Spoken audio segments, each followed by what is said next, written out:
তো আমাদের একটা খুব ভেরি সিম্পল মেডিসিন আছে, মেডিসিনের নাম হচ্ছে জিএলসিমিয়াম। যে মেডিসিনটা হঠাৎ ভেসোভেগাল অ্যাটাক, এগুলোকে আমরা ভেসোভেগাল অ্যাটাক বলি, এরকম ধরনের অ্যাটাক যদি হয় তাতে দারুণ কাজ করে তাকে স্টেবল করার জন্য, নার্ভাস সিস্টেমটাকে এক্সাইট করে। এবং আমি ওনাকে বললাম যে এই মেডিসিনটা আপনি মাঝে মাঝেই নিতে থাকুন।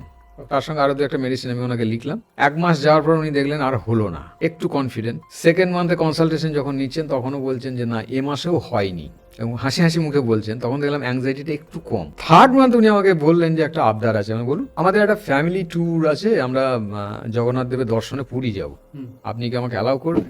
আমার এটা যে আমার জন্য তো একটা ভালো টেস্টিং হবে যে আমি যে ট্রিটমেন্টটা করেছি কতটা কাজ করেছে আপনার উপর। আপনি চলে যান, মেডিসিনটা নিয়ে যান, যদি কোনো অসুবিধা হয় আমাকে সঙ্গে সঙ্গে কন্ট্যাক্ট করবেন। এবং উনি কিন্তু হ্যাপিলি জগন্নাথ দর্শন করে উনি কিন্তু ফিরে এলেন, ওনার কিন্তু প্রবলেমটা হয়নি। লাস্ট উনি আমাকে 1 সপ্তাহ আগে মেসেজ করেছেন যে আমি একটা ইন্সপেকশনে গেছিলাম যেখানে আমাকে প্রায় 30 মিটার উপরে উঠতে হয়েছিল, আমি কিন্তু সেই ইন্সপেকশন করে ফিরে এসেছি, আমার কিন্তু সেই প্রবলেমটা হয়নি। তো আমি তখন ওনাকে লিখলাম আর হয়তো 1-8 মাস আমি আপনাকে কনসালটেশনে রেখে রিলিজ করে দেবো, দেখা যাক কি হয়। আশা করছি ওনারা এই প্রবলেমটা ফিরে আসবেন।